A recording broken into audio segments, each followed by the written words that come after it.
Hello everyone, Movie Subway here. Today we're diving into an action comedy film called The Shaolin Boy. Be ready for some spoilers ahead. The story begins with an 8-year-old boy walking into the ancient Shaolin Buddhist temple. The moment he steps inside, the giant doors slam shut behind him. But this isn't just any ordinary kid. He's a small, yet incredibly skilled martial artist. His name is Xiao Yu. He's been training in Kung Fu since the age of 3, and today, at just 8 years old, he's about to face the biggest test of his life. Inside the temple, Xiao Yu stands ready to challenge 3 senior students. He must defeat them before the incense stick burns out, otherwise he'll fail the trial. The first 2 seniors give it their all, but halfway through the incense, they're already outmatched. Xiao Yu's moves are sharp, fast, and precise. He defeats them both easily. Then comes the final senior, a true master. Their fight shakes the temple floor, each strike faster than the last. But just as the incense burns away to the end, the battle stops. Xiao Yu has passed the test. He smiles proudly as he walks out of the temple. Outside, his master tells him, "The 3 bronze-level seniors scored you 88.78 points, only 2 points lower than me. Ever since your parents left you here, you've never stepped beyond these mountains. But now, a school in Korea has requested you as an exchange student." The master pauses, slightly worried. "I've arranged a place for you to stay, with Dr. Jang, a well-known scientist." Just then, a bus heading for the city arrives. Xiao Yu tries to say something, but his voice can't reach his master. The bus pulls away, and Xiao Yu runs after it as fast as he can. Meanwhile, in Korea, we meet Xiu Nan, a 15-year-old taekwondo prodigy, the leader of his school's martial arts club. His 10-year-old sister Shan Shan proudly watches him train. Nearby is Lan, the club's manager, and her little brother Bei, both children of Dr. Jang. Qiunan is handsome, strong, and confident, a skilled fighter admired by many, including Lan herself. That night, Lan reviews Qiunan's performance, writing down his strengths and weaknesses, while Bei munches endlessly on snacks. "Stop eating so much," Lan scolds. Both siblings know that soon, a new exchange student from China will arrive and live with them in the same house. Just then, Lan gets a video call from her father, Dr. Zhang. He says, "I'm stuck with work and won't be home for a few days. You'll both have to take care of yourselves." Frustrated, Lan replies, "Ever since Mom passed away, you promised you'd be there for us, but you're always gone. We eat fast food every day, wake up late, and now you're sending another kid to live with us?" Dr. Zhang sighs. "I'll finish my research soon and come back to you. I've also sent you a special gift. Have you received it yet?" Bei frowns. "Your gifts are always useless. We don't want it." But this time, Zhang's tone turns serious. "This gift holds years of my research. Keep it somewhere safe." Lan and Bei laugh it off, thinking their father is just joking again. They have no idea that this gift will soon change everything. Just then, we see a group of armed men moving toward Dr. Zhang's lab. At the same time, the doorbell rings at Lan's house, and Xiao Yu finally arrives. Lan and Bei get busy greeting him, unaware of what's happening miles away. Meanwhile, the thugs break into the lab and capture Dr. Zhang, cutting off his video call in the process. They're searching for something called Turing 9, a top-secret project Zhang has kept hidden from the world. One of the thugs slams his fist on the table and yells, "Where is Turing 9?" Dr. Zhang stays calm. "Turing 9 is just an intelligent toy," he says softly. "It speaks in my late wife's voice. Nothing special. I built it only for my kids." But they don't believe him. The thugs start beating him brutally, yet Zhang refuses to talk. They check the lab's CCTV footage and discover that Zhang had already mailed Turing 9 to his home. Their leader, Mr. Shen, orders 2 of his men, Kai and Dila, to retrieve the package immediately. That night, Kai and Dila disguise themselves and park their car outside Dr. Zhang's house. Inside, Xiao Yu is trying to meditate, but Bei's video game noises break his concentration. "Come play with me." Xiao Yu hesitates, then joins in. Soon, both are laughing and shouting like brothers. Lan hears the noise from her room and storms in angrily, but as soon as she enters, the boys quickly shut off the game and pretend to be fast asleep. Outside, in the parked car, Kai and Dila are planning their next move. Dila puts on a robbery mask, but Kai stops him. "Not now. Tomorrow morning, when the kids leave for school, that's when we'll strike. We'll slip in, grab Turing 9, and no one will ever know." Later that night, as Lan heads to bed, she notices the package her father had sent. Curious, she carries it to her room and opens it. Inside is an electronic panda toy. She presses the power button, and suddenly, the panda begins to speak. It's her mother's voice. Dr. Zhang had installed advanced AI inside it and recorded his wife's voice to bring comfort to his children. Hearing her mother's words, Lan's eyes fill with tears. The panda's AI softly asks her to set a new password. Lan hesitates, then whispers something that instantly becomes the new password. She doesn't think much of it, places the panda beside her, and falls asleep, remembering her mom. The next morning, Lan, Xiao Yu, and Bei head off to school. From a distance, Kai and Dila keep watch. Dila spots the panda hanging from Lan's backpack. Lan adored it because it carried her mother's voice. She promised herself she'd never leave it behind. The 2 thieves quickly make a a new plan to steal it. On the way to school, Lan and her friends run into Chunan and his little sister Shan Shan. Suddenly, Dilla rushes from behind, snatches the panda from Lan's bag, and takes off running. But Xiaoyu sees everything. In a flash, he sprints after the thief. With Chunan's help, Xiaoyu catches Dilla and takes him down with lightning-fast moves. Together, they reclaim the panda. After that, they all arrive at school, where Xiaoyu is formally introduced to the class. Everyone stares at his traditional outfit in amazement, and soon the kids begin whispering, wondering just how good this new boy really is at martial arts. Xiaoyu, too, is impressed by Chunan's taekwondo skills. Now everyone can't wait for the next PE class, where Xiaoyu's true abilities will finally be revealed.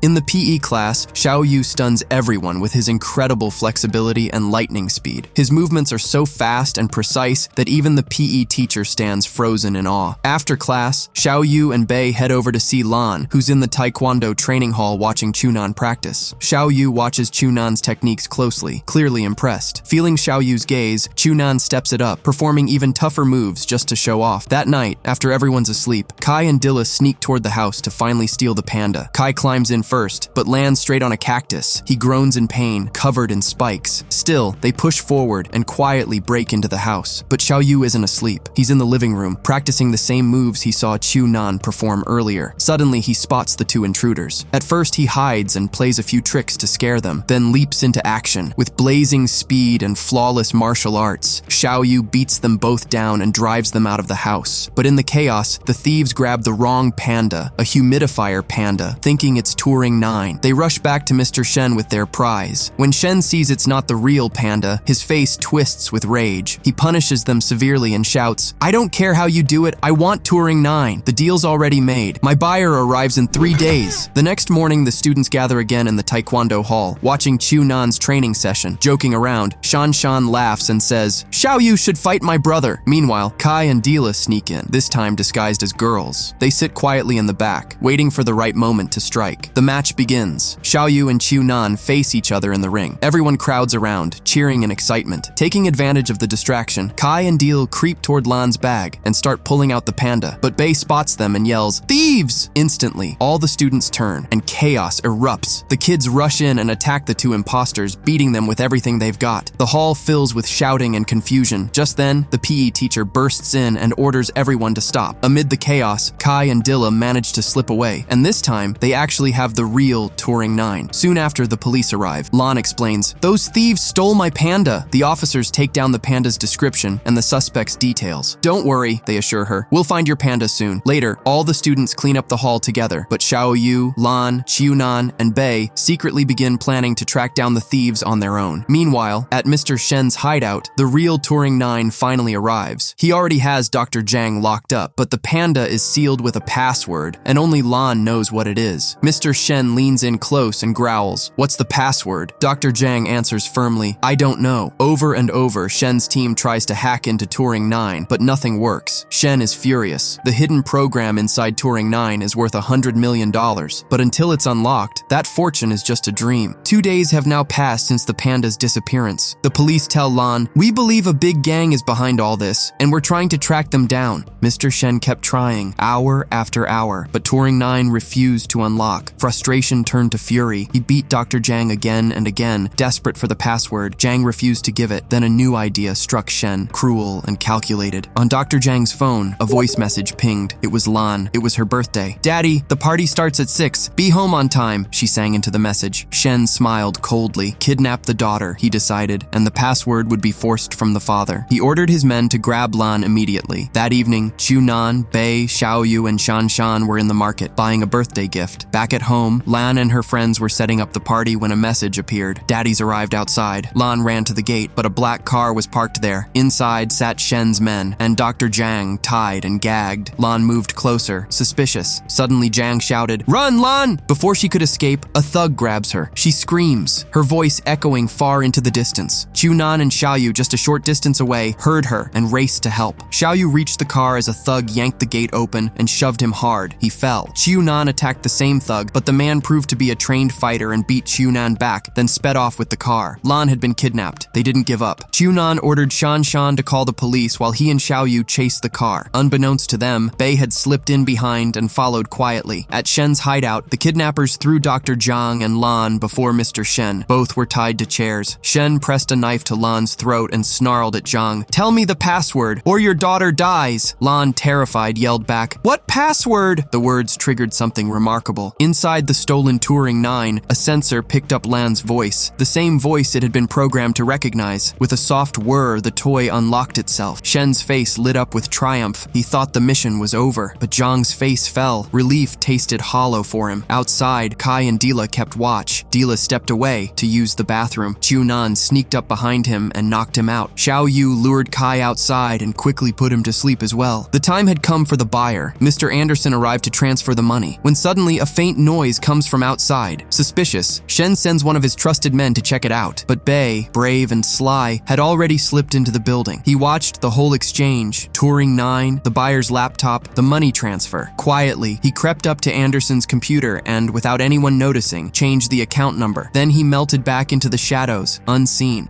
Outside, one of Shen's men stepped out to check the noise. He found Kai lying unconscious on the ground. Shocked, he ran toward Dila, but before he could react, Chunan and Xiaoyu attacked from behind. Their moves were fast and precise. Within seconds, the guard was down. Chunan stayed back and shouted, "Go, Xiaoyu! Save Lan!" Inside, the deal between Mr. Shen and Mr. Anderson was falling apart. Anderson had already transferred the money, but the funds never reached Shen's account. Tension rose fast. Both men started arguing furiously. Shen refused to hand over the program without payment. Meanwhile, Bei quietly crawled behind them, trying to untie his father and sister. But a small sound caught Shen's ear. He turns sharply and catches Bei in the act. Just then, Xiaoyu burst through the door. Shen's men and Anderson's guards rushed him, but Xiaoyu's lightning speed and Shaolin power took them all down, one by one. Bei managed to free his father and Lan. They were finally out of danger. Now, chaos filled the room. Shen, Anderson, and Dr. Zhang began fighting over the Turing 9 program. Lan and Bei joined Xiaoyu, helping him take on the rest of the thugs. Within moments, almost everyone was knocked out cold, but Shen, desperate, grabbed the program and made a run for it. Xiaoyu and the others chased after him. Outside, Chunan was still locked in a brutal fight with Shen's top enforcer. That man was strong, too strong. He injured Chunan badly. As Shen arrived, he ordered his man to hold everyone off while he escaped. Now, Xiaoyu faced the fighter alone. He took a deep breath, remembering everything his Shaolin master had ever taught him. Then, with one final burst of energy, he unleashed a powerful strike that sent the man crashing to the ground. Meanwhile, Dr. Zhang, Bei, and Lan had cornered Shen. In his panic, Shen slipped and fell beneath a pile of heavy crates. Dr. Zhang finally recovered his precious Turing 9 program. Moments later, as always, the police arrived late. Shen, Anderson, and their men were arrested on the spot. Everything was safe again. Xiaoyu and his friends were okay, tired, bruised, but smiling. Dr. Zhang hugged his children tightly and said, "From now on, I'll never leave you alone again." Lan smiled through tears. "And we'll never leave you, Dad." Cut to the school's annual function. Xiaoyu and his friends are on stage, being honored for their bravery, for helping the police capture a wanted criminal gang. Everyone cheers for Xiaoyu, the boy who inspired his whole school to train harder, to believe stronger, and to fight not just with their fists, but with their hearts. If this story moved you, hit subscribe, because the next story might touch your heart too.